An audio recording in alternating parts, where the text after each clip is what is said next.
Good morning, parents. Good morning, children. Yesterday, I had started chapter number 9, explanation, and also covered the topic about different types of feathers of birds, special features of birds, and neck movement of the birds, and their sounds, different types of sounds. Next, different types of beaks. Okay, now today I will start migratory birds. Okay, migratory birds means what? So migratory birds means to escape the extreme cold conditions, some birds fly long distances to warmer places every year. Okay, तो migratory birds का मतलब ये होता है कि जो birds एक place से अपना जगह छोड़ के सीज़न के हिसाब से जैसे ही दूसरा सीज़न चेंज होता है वो माइग्रेट होके यानी वहाँ से उड़ के दूसरी जगह पर आ जाते हैं. तो यहाँ पे बोला है to escape the extreme cold condition, जब कहीं पे भी बहुत ज़्यादा ठंडी हो जाती है. Some birds fly long distances to warmer places every year.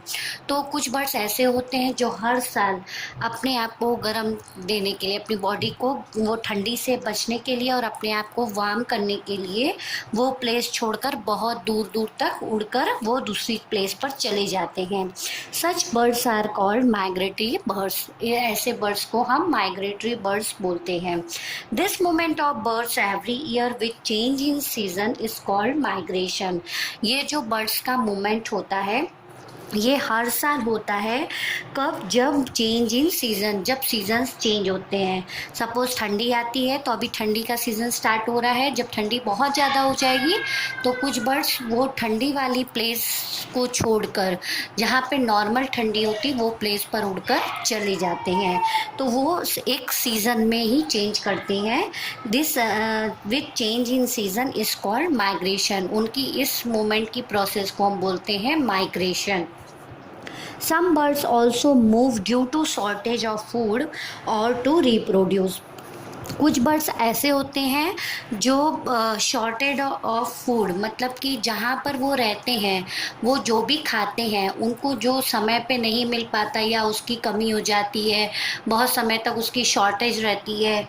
तो इस तरह से जब उनको नहीं मिल पाता तो वो फिर अपना प्लेस छोड़कर दूसरी जगह चले जाते हैं. और टू रिप्रोड्यूस मतलब अपने ही जैसे वो एक दूसरे यंग वन बेबी को बॉर्न करने के लिए भी कुछ बर्ड्स एक जगह से उड़ के दूसरी जगह जाते हैं. तो इस तरह जो उनके उड़ने उनके मूवमेंट करने का जो रीज़न है वो अलग अलग है. फर्स्ट तो मैंने आपको बताया कि बहुत ज़्यादा जब ठंडी पड़ती है तो ठंडी के समय में अपने आप को वार्म करने के लिए वो एक जगह से उड़ के दूसरी जगह चले जाते हैं, यानी लॉन्ग डिस्टेंस, बहुत दूर तक. ऐसा नहीं कि इधर से उड़ के इधर ही पास में, लॉन्ग डिस्टेंस यानी जहाँ कम ठंडी होती वैसी प्लेसेस पे. और दूसरा कि जब उनको फूड की शॉर्टेज हो जाती है यानी खाने की कमी हो जाती है, उनको जो उनका खाना है वो नहीं मिल पाता, तो इसके कारण भी वो माइग्रेट करते हैं. And third thing to reproduce, और दूसरा वो अपने जैसा ही यंग वंस बॉर्न करने के लिए भी अपने ही जैसा दूसरा बेबी पैदा करने के लिए, बॉर्न करने के लिए वो माइग्रेट करके चले जाते हैं. तो इस तरह जब बर्ड्स माइग्रेट करते हैं तो this process is called migratory bird. ऐसे इनको माइग्रेटरी बर्ड्स बोलते हैं और ये प्रोसेस को माइग्रेशन बोलते हैं. ओके, नेक्स्ट है हमारा read and reflect. A bird has two legs with claws, a beak, wings and a boat shaped body. Bird के 2 लेग्स होते हैं, 2 क्लाव्स होते हैं, एक बीक होती है, विंग्स होती हैं और उनकी जो बॉडी होती है वो बोट शेप में होती है. Birds are the only animals with feathers. Birds एक ऐसे जानवर माने जाते हैं जिनकी विंग्स के साथ साथ फेदर्स भी होती है. मैंने आपको पढ़ाया था कल एक्सप्लेनेशन में कि उनकी जो विंग्स होती है विंग्स के साथ ही उनके फेदर्स भी ज्वाइंट होते हैं. आपने देखा होगा कई बार कि बर्ड्स उड़ते हैं तो वो जब कबूतर, पिजन वगैरह या पैरट तो इस तरह वो पिजन उड़ते तो हैं, विंग्स की मदद से वो उड़ते हैं, और उड़ते उड़ते आपने देखा होगा कि उनके कुछ फेदर्स वाइट कलर के छोटे छोटे वो फेदर्स नीचे गिर जाते हैं, तो वो उनके फेदर्स होते हैं जो विंग्स के साथ ही अटैच्ड होते हैं। Okay, the feathers are attach to the wings, जो विंग्स के साथ ही अटैच होते हैं। Feathers help the birds to fly and keep them warm. Feathers जो है बर्ड्स को उड़ने में भी मदद करता है, विंग्स के साथ साथ लगा होता है, इसलिए वो फेदर्स भी उड़ने में मदद करता है बर्ड्स को। और दूसरा कि उनकी बॉडी को वार्म रखने के लिए यानी गर्म रखने में भी मदद करता है। Birds fly at different heights and travel different distances. Some birds can not fly. Birds जो होते हैं वो अपनी अपनी बॉडी, अपनी अपनी साइज़ और के हिसाब से उनका जो उड़ने का कितनी दूर किस बर्ड्स कौन सा बर्ड्स उड़ सकता है, कितनी ऊंचाई पे उड़ सकता है, ये सबका अलग अलग होता है। तो कुछ बर्ड बहुत ऊंचे हाइट में जाते हैं, कुछ बहुत लॉन्ग डिस्टेंस तक उड़ सकते हैं, मतलब बहुत दूर तक उड़ के जा सकते हैं। तो इस तरह इनके उड़ने का जो डिस्टेंसेस है वो डिफरेंट डिफरेंट होता है। And some birds can not fly. कुछ बर्ड्स ऐसे भी होते हैं जो उड़ नहीं सकते, जैसे कि मैंने आपको कल बताया था कि कुछ बर्ड्स ऐसे होते हैं जो बिल्कुल भी नहीं उड़ते, जैसे ईमू है, फिर कीवी है। तो इस तरह से कुछ बर्ड्स मैंने आपको कल नाम बताए थे। Ostrich, kiwi, emu can not fly. Okay, next है हमारा, the shape of the beak of a bird depends on the kind of food it eats. तो जो अलग अलग बर्ड्स होते हैं उनकी बीक भी यानी चोंच भी अलग अलग तरह से उनके बर्ड्स के ऊपर डिपेंड करती है। कैसे डिपेंड करती है कि वो किस तरह का खाना, जैसी उनकी चोंच होती है उनके खाने का जो तरीका है और उनका जो खाना है वो भी डिफरेंट होता है, क्योंकि सारे बर्ड्स की चोंच अलग अलग होती है। तो इस तरह उनका जो खाना जो वो पसंद करते हैं वो खाना भी अलग होता है और उनके खाने का तरीका भी अलग होता है।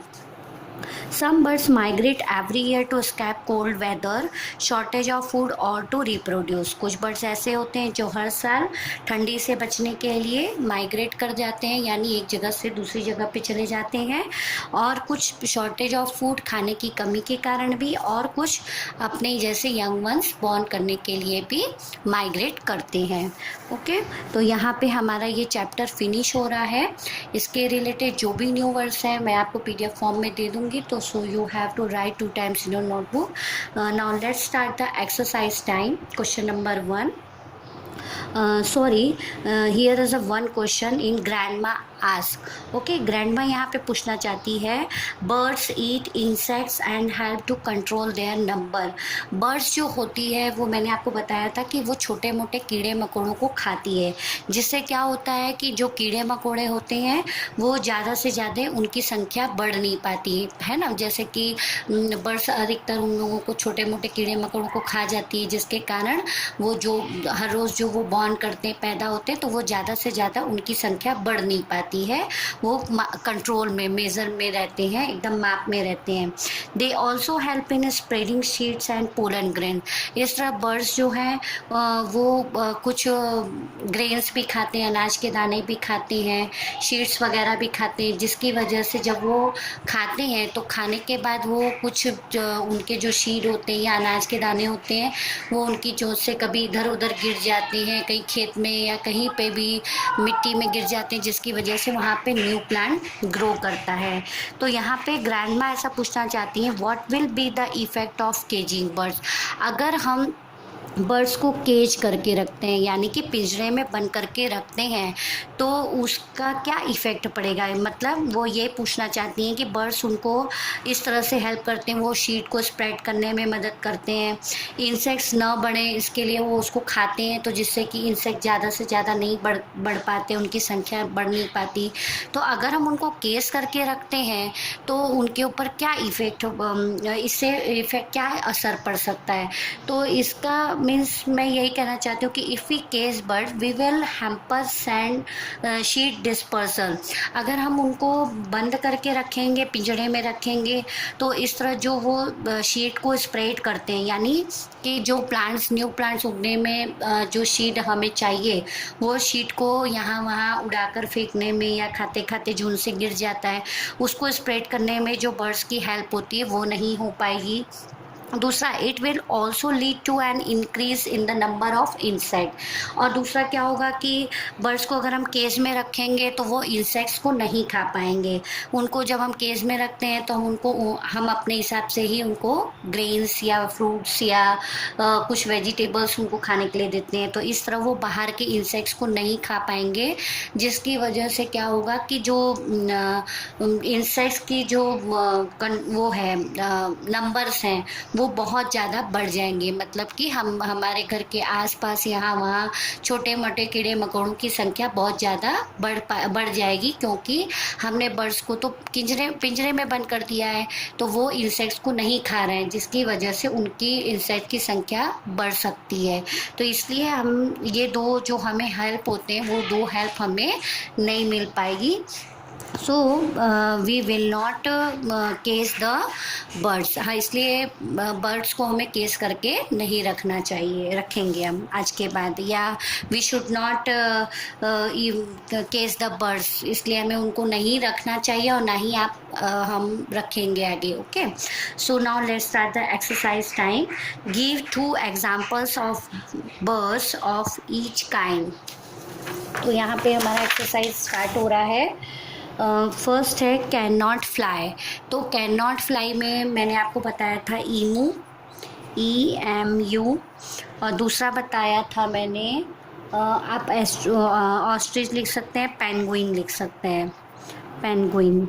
नेक्स्ट है हैव स्ट्रेट पॉइंटेड बीक। तो किसकी है? वुड पीकर्स,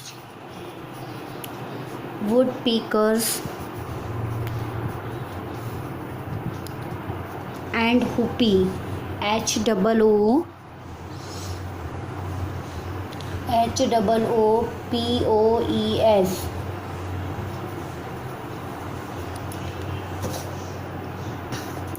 यहाँ पे एक ही बॉक्स में मैंने लिख दिया था, आप अलग अलग लिखेंगे, एक में ईमू और एक में पेंगुइन।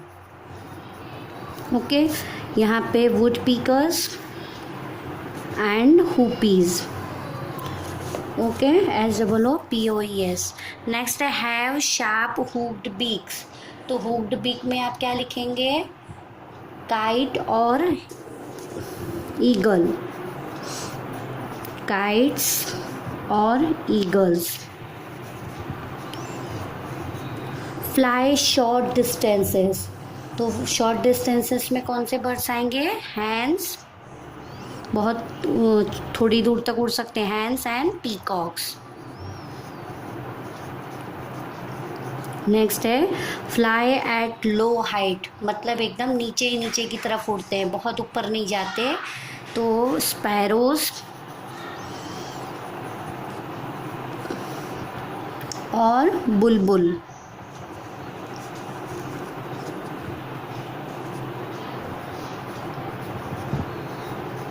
ओके, फिर से मैं रिपीट कर रही हूँ। Can not fly, emu and penguin. Have a straight pointed beak with woodpeckers and hoopoe. Have sharp hooked beak, kites and eagle. Fly short distances, hens and peacocks. Fly at low heights, sparrow and bulbuls. Okay, so students, in our next video I will continue page number 58. Thank you.